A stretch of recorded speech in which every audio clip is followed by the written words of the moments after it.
Hey friends, welcome back to my channel GDS दोस्त। हमारा ये जो सीरीज चल रहा है departmental exam GDS to MTS के लिए, उसमें पोस्ट ऑफिस गाइड से रिलेटेड जो भी हमारे सब्जेक्ट सिलेबस में टॉपिक हैं उसको हम कवर कर रहे हैं इस सीरीज़ में। तो पहले अभी तक हमने क्लॉज नंबर 25 तक ख़त्म कर लिया है। आज की क्लासेस में हम आगे जो भी क्लॉजेज हैं important according to our syllabus वो कवर करेंगे। ठीक।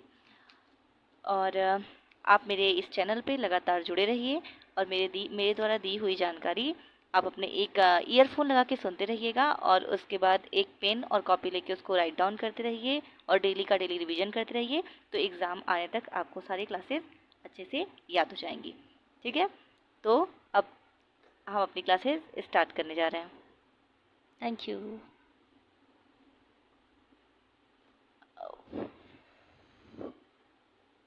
अभी तक हमने 3 टॉपिक ख़त्म कर लिया है। अब ये चौथा टॉपिक क्या है? मेथड ऑफ एड्रेस, एड्रेस लिखने का तरीका। क्लॉज नंबर 23 मैंने अच्छे से याद करा था कि तरीका उसमें भी था, बस स्टैम्प का तरीका था। इसमें क्या है? एड्रेस का तरीका है। ठीक। अब इसमें जो क्लॉजेज हैं उसको हम लाइन टू लाइन पढ़ते जाएंगे।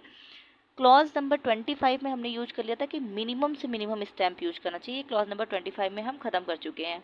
ठीक। तो अब जो आज हम पढ़ेंगे वो क्लॉज नंबर 26।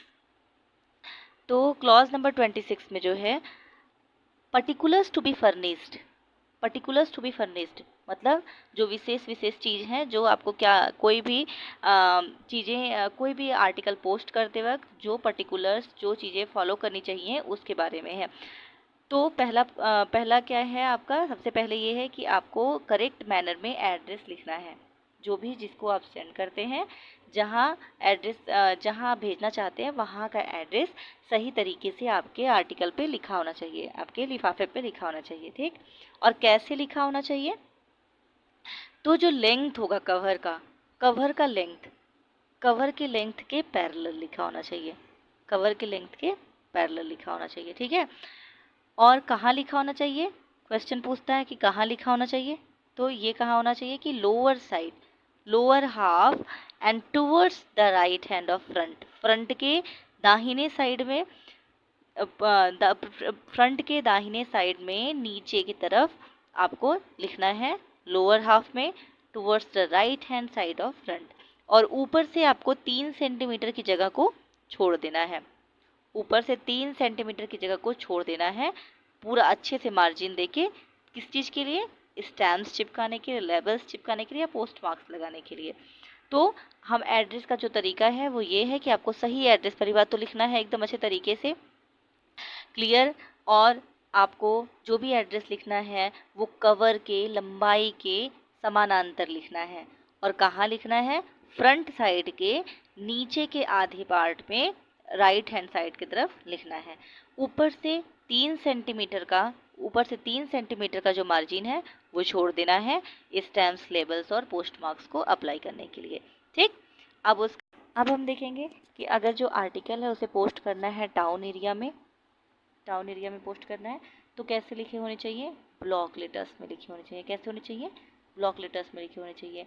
और स्पेलिंग कैसी होनी चाहिए? अप्रूव्ड स्पेलिंग होनी चाहिए, मतलब जो स्पेलिंग हो वो सही तरीके की हो, जो आप जनरली जानते हो। अपने ही दिमाग से स्पेलिंग बना के नहीं लिखना है, आपको एकदम अप्रूव्ड स्पेलिंग लिखनी है ब्लॉक लेटर्स में, बड़े बड़े अक्षरों में। ठीक। तीसरा, उसे क्या करना चाहिए? अंडरलाइन होना चाहिए। जो जितना भी आप जो भी टाउन का एड्रेस जैसे लिख रहे हैं उसको अंडरलाइन होना चाहिए।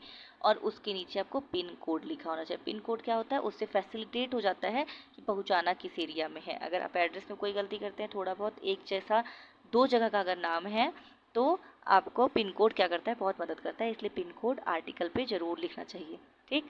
अब नेक्स्ट हम क्या देखेंगे? और अगर फॉरेन कंट्रीज़ में एड्रेस करना है, फॉरेन कंट्रीज में भेजना है, तो यहाँ से एक क्वेश्चन आता है जो कई सर्कल में पूछा गया है कि फॉरेन कंट्रीज़ में अगर आपको एड्रेस करना है तो वो एड्रेस किस फॉर्म में होगा? तो लेटर्स, रोमन लेटर्स में होगा और अरेबिक फिगर्स में होगा, रोमन लेटर्स में होगा और अरबिक फिगर्स में होगा। तो पूछता है तो उसमें दे देगा, ऑप्शन देगा कि रोमन फिगर है और अरबिक लेटर है।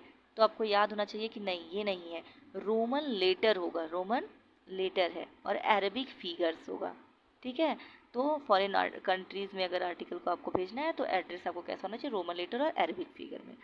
तो इस तरीके से हमको अभी तक ये हमने जाना कि जो भी ब्यौरा है कि किस तरीके से पते में क्या क्या ब्यौरा देना चाहिए, तो उसको भी हम पढ़ रहे हैं। तो 2-3 चीज़ें तो जान गए। अब आके देखिए, अगर आर्टिकल पे इंटाइटल है, क्या अगर कोई, जैसे पोस्ट ऑफिस में कई सारे आर्टिकल ऐसे होते हैं कई प्रकार के, जिसमें कुछ रेट्स पे कंसेशन किया जाता है, जिसका ट्रांसमिशन का चार्ज फ्री किया जाता है, ठीक है। मतलब पोस्टेज का जो रेट है उसको कम किया जाएगा, वरीयता दी जाती है, ट्रांसमिशन फ्री किया जाता है। तो ऐसे आर्टिकल्स अगर हैं तो उनके क्लासेज को, जैसे बुक पोस्ट, ठीक, जैसे बुक पोस्ट अगर है, या ब्लाइंड लिटरेचर हम आपको आगे पढ़ाएंगे।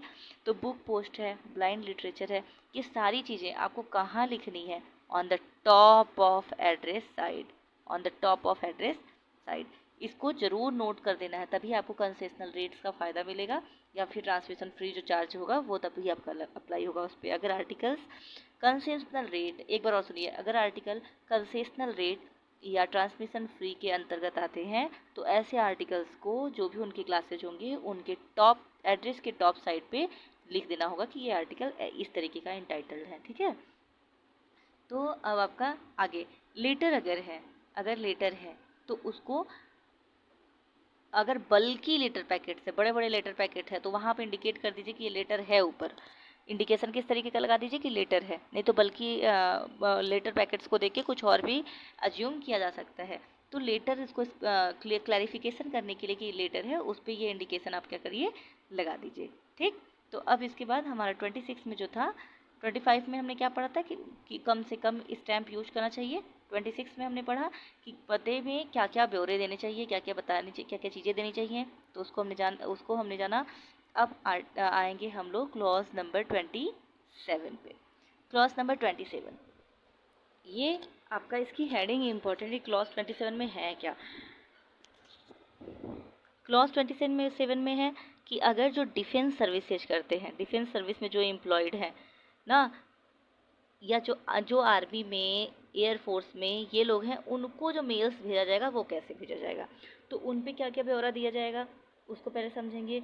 उन पे जो ब्यौरा दिया जाएगा उसमें सबसे पहले होगा कि उनका नंबर, ठीक, रैंक और उनके नाम, उनके यूनिट का नाम, ये लिखा जाएगा, ठीक।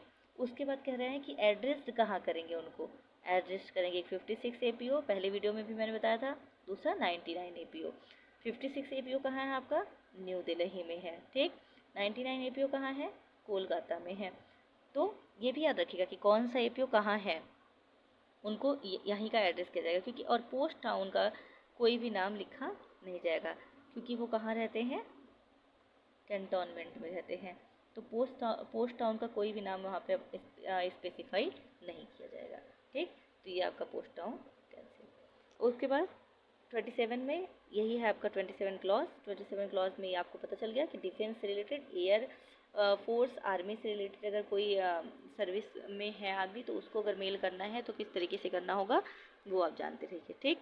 अब अगला क्लॉज आएगा आपका क्लॉज नंबर 28।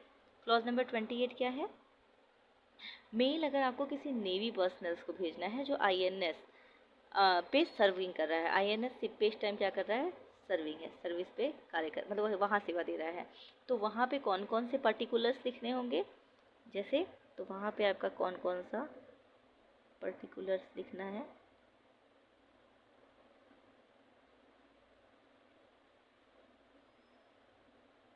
कौन कौन से पर्टिकुलर्स लिखने हैं, तो नंबर लिखना है, रैंक लिखना है, नेम ऑफ शिप लिखना है, ठीक।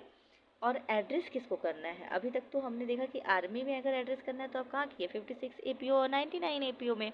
अब यहाँ पे अगर आपको एड्रेस करना है तो आप एड्रेस कहाँ करेंगे, केयर ऑफ, C और /O का मतलब होता है केयर ऑफ, क्या होता है, केयर ऑफ। तो care of the fleet mail office Bombay में, the fleet mail office Bombay में क्या करेंगे आप, एड्रेस करेंगे, ठीक। तो क्लॉज नंबर 27 डिफेंस को बताता है, एयरफोर्स और आर्मी के लिए। 28 बताता है आपका नेवी के लिए, ठीक। अब क्लॉज नंबर 29 आएगा। क्लॉज नंबर 29 ये बताता है कि अगर पता अनिश्चित लिखा हो, मतलब कोई भी आर्टिकल ऐसा है जिस पे जो एड्रेस है, आर्टिकल्स तो है और एड्रेस भी लिखा है, पर एड्रेस कैसा हो, अनिश्चित हो, अनिश्चित एड्रेस हो। इंडेफिनिट एड्रेस मतलब अनिश्चित एड्रेस हो, तब क्या करेंगे, अगर अब एड्रेस ही सही नहीं लिखा है, एड्रेस कंप्लीट नहीं है, अनिश्चित एड्रेस है, तो डिलीवरी वहाँ पे विदाउट डेफिनिट एड्रेस, बिना डेफिनिट एड्रेस हो रहे डिलीवरी पॉसिबल नहीं है, तो डिलीवरी वहाँ पे नहीं होगी। ठीक, अब उसके बाद डेफिनिट एड्रेस की कैटेगरी में क्या क्या आता है, किस अगर क्या क्या लिखा रहेगा तो उसको कहेंगे हम कि ये डेफिनिट एड्रेस नहीं है। ठीक, पहला फिक्सिशियस नेम अगर है, बनावटी नाम, इधर उधर का अपने से क्रिएट किया हुआ नाम है, तो जैसे आप कोई भी नाम समझ लें जिसका कोई तुक ताल ना हो, और फिर विदाउट सरनेम, बिना सरनेम का लिखा हो, उसमें आगे सरनेम भी नहीं है, पता चला नाम है कि अंजू कुमारी नाम है और आप लिख दिए हैं सिर्फ अंजू, तो वहाँ पे सरनेम नहीं है, तो कैसे पता चलेगा, और अंजू नाम के उस एरिया में अगर 2 से 4 10 लोग हैं तो कैसे हम पता करवाएंगे, तो सरनेम अगर नहीं है तो भी उसे डेफिनेट एड्रेस नहीं माना जाएगा। एड्रेस अगर फिगर्स में बता दिया गया है, स्पेसिफाई नाम करके नहीं, फिगर में बता दिया, तो भी डेफिनेट एड्रेस नहीं है, क्योंकि फिगर से हम अच्छे से कंफर्म नहीं कर सकते कि कौन सा एड्रेस ये है। विदाउट केयर ऑफ, अगर केयर ऑफ भी नहीं डाला गया तो भी, क्योंकि बहुत सारे लोग हैं जिनका सेम नाम होता है लेकिन पिताजी का नाम अलग है, या उनके जो गार्जियन है उनका नाम अलग है, तो गार्जियन के नाम के हिसाब से भी लोग लोकल लोग जानते हैं, तो अगर वो भी सही से नहीं है तो वो भी आपका क्या किया जाएगा, इनडेफिनिट एड्रेस माना जाएगा, वो भी डेफिनिट एड्रेस की कैटेगरी में नहीं आएगा। तो यहाँ पे 4 कैटेगरी टोटल बताई हमने कि चारों कैटेगरी ऐसी हैं जिसको आप डेफिनिट एड्रेस की कैटेगरी में नहीं मानेंगे। ठीक है, अब नेक्स्ट आपका आएगा केयर ऑफ, हाँ, पोस्टेड स्टैंटे, ये एक टर्म है। ठीक, पोस्टेड स्टैंटे एक टर्म है, एक मिनट, हाँ, पोस्टेड स्टैंट एक टर्म है। अब ये टर्म किसके लिए यूज किया जाता है ये आप समझ, देखिए ये सारी चीज़ें भले इंग्लिश में लिखी हुई हैं पर सारी चीज़ मैंने हिंदी में समझाई है अच्छे तरीके से, तो आप इंग्लिश देख कर मत घबराइएगा, ठीक है, क्योंकि वो मेरे लिए थोड़ा लिखने में ईजी है तो इसलिए इंग्लिश सही है, लेकिन आप हिंदी में सब कुछ आप समझ जाएंगे। पोस्टेड स्टैंटे एक तरीके की सर्विस है, एक तरीके का सेवा है जो ऑपरेट किया जाता है पोस्ट ऑफिसेज के द्वारा। मतलब पोस्ट ऑफिस एक ऐसी सर्विस प्रोवाइड करता है जिसके द्वारा लेटर्स, पोस्टेजेस, जो भी डाक है, जो लेटर है, that are sent to you, जो आप तक भेजी जाती है, are kept at particular post office, उसको एक पर्टिकुलर पोस्ट ऑफिस में रख लिया जाता है अनटिल यू कलेक्ट देम, जब तक आप उसको कलेक्ट नहीं करते हैं तब तक के लिए वो आपके एक पर्टिकुलर पोस्ट ऑफिस में रखा जाता है। पोस्टेज स्टैंप किसे कहते हैं फिर से समझिए एक बार और, तो आपको क्लियर हो जाएगा। देखिए, पोस्टेज स्टैंप एक सर्विस, पोस्टेज स्टैंप एक तरीके की सर्विस है, एक ऐसी सेवा जो पोस्ट ऑफिस चलाती है जिसके द्वारा जो पत्र हैं या जो डाक हैं, वो जो आप तक भेजे गए पत्र और डाक हैं उनको कुछ विशेष पोस्ट ऑफिस पर तब तक के लिए रख लिया जाता है जब तक आप कलेक्ट नहीं करते।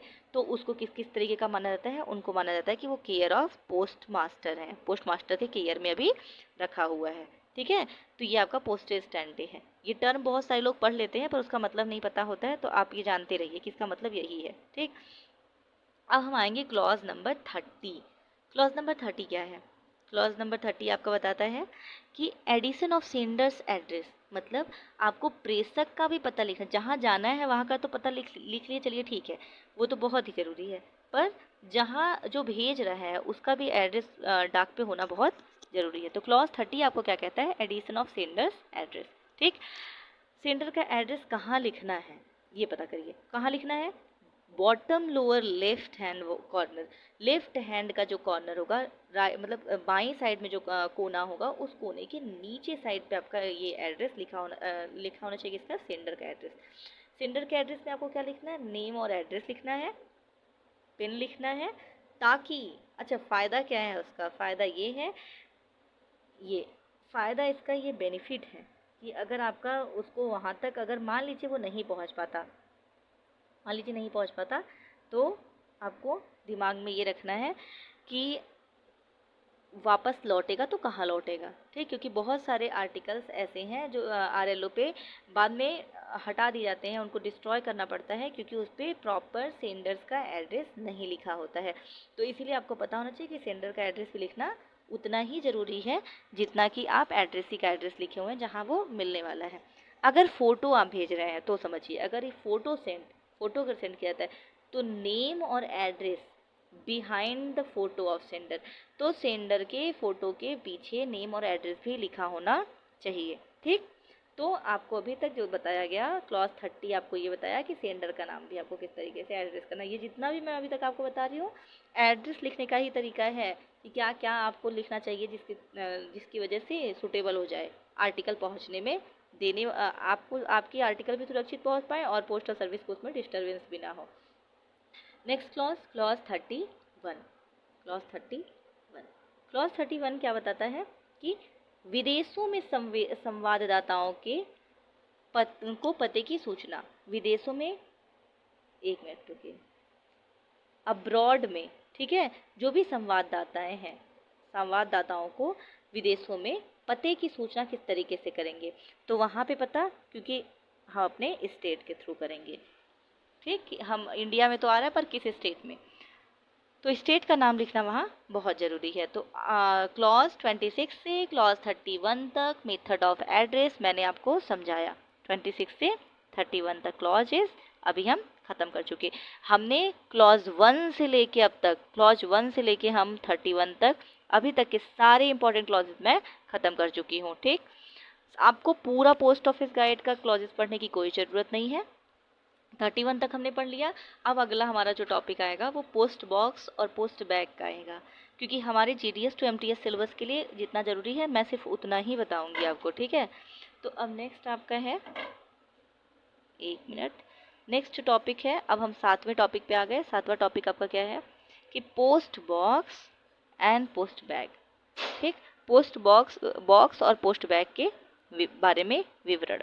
तो पोस्ट बॉक्स जो है उसके बारे में जानते हैं। जितने भी मैंने पढ़े हुए हैं, जितना भी मैंने इस पे लिखा हुआ है सब पोस्ट ऑफिस डायरी से एकदम ऑथेंटिक है, तो आप इसको एकदम ब्लाइंडली ट्रस्ट करके देख सकते हैं। बाकी आपकी अपनी मर्जी, एक बार चाहें तो इसको अच्छे से पोस्ट ऑफिस गाइड में भी देख के समझ सकते हैं। पोस्ट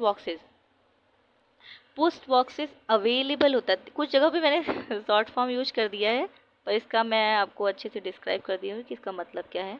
तो अवेलेबल है, ठीक, available on rent, post boxes rent पे अवेलेबल होते हैं और उनको अथॉरिटी किसके पास होती है, अवेलेबल कराने की जो अथॉरिटी होती है वो किसके पास होती है, तो हेड ऑफ सर्कल के पास, हेड ऑफ सर्कल, ठीक। एक चीज़ और, यहाँ रजिस्टर्ड आर्टिकल नहीं पोस्ट बॉक्स में वो किए जाएंगे, अनरजिस्टर्ड। ये बहुत इंपॉर्टेंट लाइन है, ये भी पूछता है आपका कि किस तरीके का आर्टिकल जो है वो किया जाएगा। तो वो आर्टिकल होगा आपका फुल्ली प्रीपेड और अनरजिस्टर्ड। तो प्रीपेड प्लस अनरजिस्टर्ड आर्टिकल होना चाहिए। और आर्टिकल्स में क्या, एक मिनट रुक जाइए, आर्टिकल्स में लेटर्स या inland letter card, post card, registered, newspaper और पोस्ट बॉक्स का नंबर, पोस्ट बॉक्स नंबर साथ में होना चाहिए। Letters, inland letter card, post cards, register newspaper book, तो ये सब आपका फुल्ली प्रीपेड अनरजिस्टर्ड आर्टिकल्स में आएंगे और यही आपके पोस्ट उस वहाँ पे पोस्ट भी किए जा सकते हैं, ठीक है। अब ये होगा डिलीवर्ड थ्रू पोस्ट बॉक्स के थ्रू क्या क्या डिलीवर किया जाएगा, तो पोस्ट बॉक्स के through fully prepaid unregistered articles, जिसमें ये सारे आर्टिकल्स आते हैं, तो उनको डिलीवर किया जाएगा पोस्ट बॉक्स के थ्रू। नेक्स्ट बोलता है कि पोस्ट बॉक्स जो भी एक आदमी को प्रोवाइड किया जाएगा, मतलब एक रेंटर एक पोस्ट बॉक्स लेगा, एक रेंटर को सिर्फ एक पोस्ट बॉक्स ही अलाउड है। इसके कुछ एक्सेप्शंस भी हैं, कुछ एक्सेप्शंस हैं। कौन कौन से एक्सेप्शंस हैं, अगर वैध कर्मी, कोई भी फर्म का जो वैध कर्मी हो पोस्ट बॉक्स के रेंटिंग का, तो क्या करेगा उसमें, तब इस केस में आपके एक से ज़्यादा पोस्ट बॉक्सेस दिए जा सकते हैं, एक से ज़्यादा लोगों को भी दिए जा सकते हैं, एक से ज़्यादा पोस्ट बॉक्सेस दिए जा सकते हैं। अगला फैमिली मेम्बर्स हो और गेस्ट हो तो ट्रेनी हो या जो इंस्टीट्यूशन का सहकर्मी हो, ठीक है, साथ में जो काम करता हो। और उसके बाद है आपका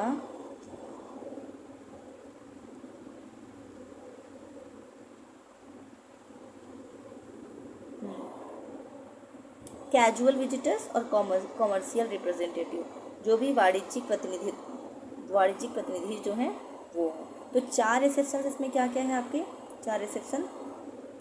पहला है कि अगर लेजिटिमेट कोई पर्सनल हो, लेजिटिमेट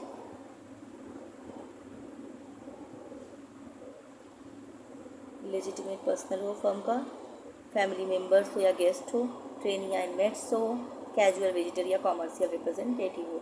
तो आपके ये जो नियम है कि एक रेंटर को एक पोस्ट बॉक्स प्रोवाइड किया जाएगा, तो वो एक्सेप्शन उसका यही उस नियम का यही एक्सेप्शन होगा, ठीक। नेक्स्ट,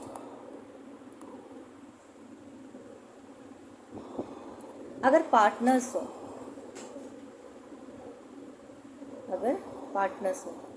तो क्या करना, अलाइड या अदर अलाइड पार्टनर्स हैं उनकी बात है, तो एक कॉमन पोस्ट बॉक्स दिया जा सकता है, लेकिन उनकी जो फीस होगी ना वो सेपरेटली पेमेंट की जाएगी। फीस कैसे पेमेंट की जाएगी, सेपरेटली पेमेंट की जाएगी, ठीक।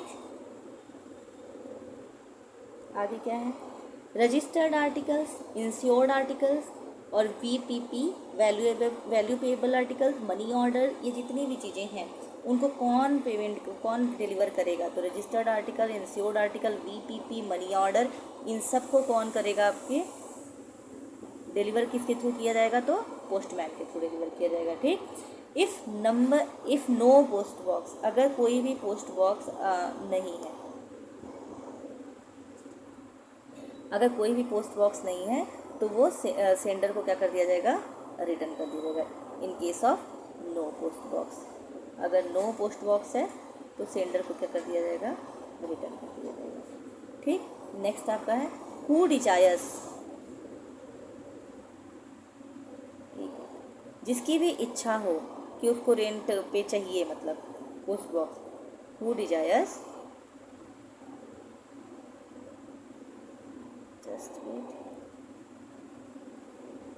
हाँ, हु डिजायर्स तो facility of delivered his mail through post box ना, जिसको ये चाहिए कि उसको मेल बॉक्स के थ्रू डिलीवर करने की फैसिलिटी चाहिए, तो वो अपने एप्लीकेशन को इन राइटिंग फॉर्म किसको सबमिट करेगा, तो वो सबमिट करेगा पोस्ट मास्टर को, वहाँ के कंसर्न पोस्ट मास्टर को क्या करेगा, वो सबमिट करेगा। उसके बाद पोस्ट बॉक्स का जो रेंट होगा वो कैसे होगा, दिया जाएगा। पोस्ट बॉक्स का जो रेंट होगा उसका सिस्टम होगा, वो एप्लीकेशन देगा पोस्ट मास्टर को, और पोस्ट मास्टर उसको एप्लीकेशन में बताएगा कि उसका बिजनेस का नेचर कैसा है। पोस्ट मास्टर को क्या बताएगा एप्लीकेशन में कि उसका बिजनेस का नेचर कैसा रहेगा। उसके बाद 2 विटनेसेस से सर्टिफाई कराएगा, ठीक। जो भी एप्लीकेशन रहेगा 2 विटनेस को सर्टिफाइड, 2 विटनेस को लेके जाएगा, या 2 विटनेस उसमें ऐड करवाएगा, लेकिन और या फिर 2 सर्टिफाइड पर्सन कब, सर्टिफाइड पर्सन किस केस में, व्हेन पोस्ट मास्टर, जब पोस्ट मास्टर नहीं जानता हो, जब पोस्ट मास्टर अननोन हो उस आदमी को लेके, तब तो आपको सर्टिफाइड पर्सन को ही ले जाना होगा, ताकि जिसकी समाज में कोई वैल्यू हो। बाकी वैसे 2 विटनेस, अगर पोस्ट मास्टर जानता है तो 2 विटनेस पर्याप्त। अब पोस्टल बॉक्स को विड्रॉ किया जा सकता है, किसके मतलब रेंट पर से विड्रॉ किया जा सकता है किसी भी वक्त, विदाउट रीज़न, बिना किसी रीज़न के किसी भी वक्त क्या किया जा सकता है, उसको विड्रॉ किया जा सकता है। अब अगर एड्रेस चेंज करना हो या ऑफिस की शिफ्टिंग हो, तो 7 दिन के अंदर पोस्ट बॉक्स नंबर, 1 मिनट, हाँ, तो पोस्ट बॉक्स नंबर जो कि पोस्ट ऑफिस ने दिया था, ठीक है, given by post office, not on demand, मतलब ये कह रहा है कि पोस्ट बॉक्स नंबर जो है कभी भी पोस्ट ऑफिस डिमांड पे नहीं देगी, अपने मन से पोस्ट बॉक्स नंबर देगी, ठीक। अगर 7 दिन के, अगर आपको एड्रेस चेंज कराना हो या ऑफिस शिफ्ट हो रहा हो, तो 7 दिन के अंदर आपको बता देना है वहाँ पे। पोस्ट बॉक्स नंबर के लिए आपको पोस्ट ऑफिस अपने आप देगा, आप अपने डिमांड पे नहीं ले सकते। अगर 7 दिन के अंदर एड्रेस चेंज करने का, ये समझिए आप फिर से, अगर एड्रेस चेंज करना है तो 7 दिन के अंदर सिस्टम रहेगा, अगर आपने 7 दिन के अंदर नहीं इन्फॉर्म किया तो विदड्रॉ कर लिया जाएगा, पोस्ट बॉक्स को विदड्रॉ कर लिया जाएगा विदाउट नोटिस, बिना किसी नोटिस के वो क्या किया जा सकता है, विदड्रॉ किया जा सकता है चेक को, पोस्ट बॉक्स को। उसके बाद जो लॉक दिए जाएंगे आपको, लॉक रेंटर को प्रोवाइड किया जाएगा और रेंटर को उसका कॉस्ट, किसका, की और लॉक का पोस्टेज चार्ज, ठीक है। अगर लॉस्ट किया जाए, अगर लॉस्ट हो गया, मान लीजिए खो गया वो की या लॉक हो गया, तो पोस्ट मास्टर को इन्फॉर्म किया जाएगा और पोस्ट मास्टर प्रोवाइड करेगा नया लॉक और की से, पोस्ट मास्टर नया लॉक और की प्रोवाइड करेगा। ऑन एक्सपायरेशन ऑफ वैलिडिटी, अगर वैलिडिटी आपकी एक्सपायर हो जाती है, जैसे पोस्ट बॉक्स की जो वैलिडिटी है वो क्या हो गई, एक्सपायर हो गई, वैलिडिटी एक्सपायर हो गई, तो लॉक और कीज़ जो है वो सरेंडर कर दिए जाएंगे किसके पास, पोस्ट मास्टर के पास 15 दिन के अंदर, विद इन 50। ये डेज जो है ना, 7 दिन का हाँ, 15 दिन का हाँ, ये याद होना चाहिए। मैं अभी दोहराऊंगी तो फिर एक बार मैं बताऊंगी, आप अपने से भी ध्यान दीजिएगा। लॉक और कीज़ जो है वो सरेंडर कर दिए जाएंगे पोस्ट मास्टर के पास विद इन 15 डेज, ठीक। अगर रिन्यूअल करानी है या आप रिन्यूअल कराना चाहते हैं या विड्रॉ कराना चाहते हैं तो 15 दिन के अंदर आपको क्या करना चाहिए, एप्लीकेशन और रेंट दोनों पोस्ट मास्टर को दे देना है, ठीक। एक बार इसको हम थोड़ा छोटा करके पूरा एक बार में समझा देते हैं। देखिए क्या है, ऑन एक्सपायरेशन ऑफ वैलिडिटी, अगर एक्सपायर हो गई तो लॉक और कीज़ जो भी हैं वो सरेंडर किए जाएंगे पोस्ट मास्टर के पास 15 दिन के अंदर, ठीक। और फॉर अगर रिन्यूअल कराना है या विड्रॉल कराना है तो 15 दिन के अंदर एप्लीकेशन और रेंट दोनों जो किसको दे देना है, पोस्ट मास्टर को दे देना है। अगर की लॉस्ट हो गई, अगर की क्या हो गई, खो गई, तो articles have to be collected from counter, तो आर्टिकल्स को कहाँ से कलेक्ट करना पड़ेगा, काउंटर से या विंडो से, ठीक। अब पोस्ट बॉक्स को क्लियर कौन करता है, तो पोस्ट बॉक्स को जो क्लियर करने की ड्यूटी होगी, क्लियरेंस ऑफ पोस्ट बॉक्सेस, तो वो रेंटर की होगी और वर्किंग आवर के दौरान होगी। अगर ये जो क्लियरेंस है अगर वो नहीं करता, मान लीजिए वो 7 दिन तक क्लियर नहीं किया, तो नोटिस पोस्ट मास्टर से रेंटर को दे दी जाएगी और ये कहा जाएगा कि अगर क्लियर आप नहीं कर रहे हैं तो मतलब क्लियर करिए, इसकी नोटिस दे दी जाएगी। और अगर नोटिस के बाद भी वो क्लियर नहीं करते हैं तो आर्टिकल्स पोस्टमैन के थ्रू तो डिलीवर करा दिया जाएगा ताकि किसी का नुकसान ना हो, और इफ़ नॉट, और अगर डिलीवर नहीं किया गया तो उसे किस तरीके से आप ट्रीट करेंगे, अनडिलीवरेबल तरीके से ट्रीट करेंगे।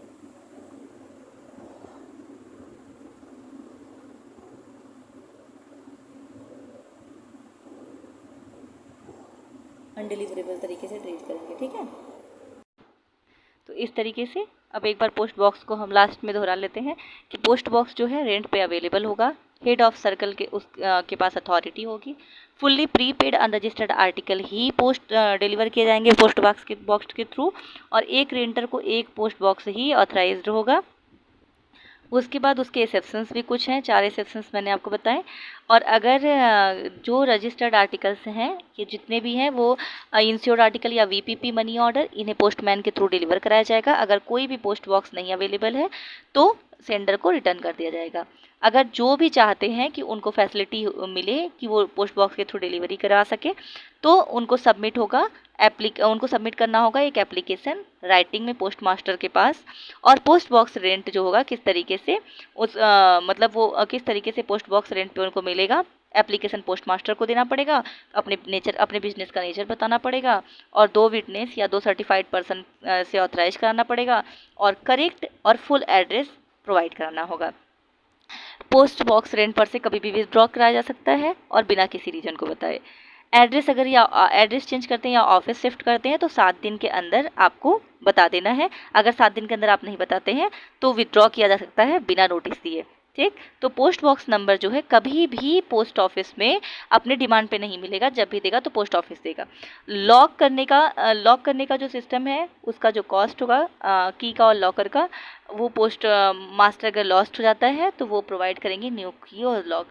फिर एक्सपायरेशन ऑफ वैलिडिटी, अगर वैलिडिटी ख़त्म हो जाती है तो लॉक और की सरेंडर कर दिए जाएंगे पोस्ट मास्टर को 15 दिन के अंदर। रिन्यूअल और विड्रॉल के लिए 15 दिन के अंदर एप्लीकेशन दे देना होगा और रेंट पे दे देना होगा। अगर की खो जाती है तो आर्टिकल्स को काउंटर से कलेक्ट करना होगा या विंडो से। पोस्ट बॉक्स को क्लियर करने का काम रेंटर का होता है और वर्किंग आवर के दौरान वो उसको क्लियर करता है।